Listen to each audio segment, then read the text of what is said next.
یک جوانزن 32 ساله از شهر بختار را با اتهام گاودزدی دستگیر کردند.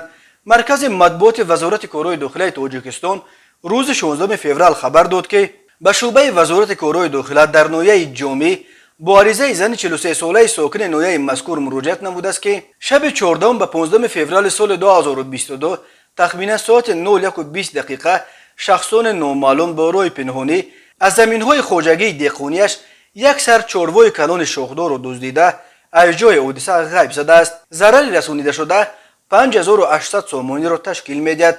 هنگام گذرانیدن چاره‌بینی‌های اپراتیوی جستجویی از جانب کارمندان میلیسیا، زن 32 ساله ساکن شهر بختار همچون گمانبر در صادر نمودن جنایت مذکور دستگیر کرده شد. اوید به این حالت تفتیشات ادامه دارد.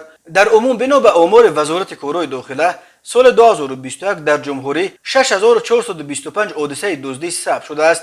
وقت‌های آخر بخصوص در پی بالا رفتن نرخ گوشت و متناسباً نرخ چاروا، حادثه‌های دزدی چاروای مردم چه چاروای خرد و چه چاروای کلان در تاجیکستان خیلی زیاد شده است.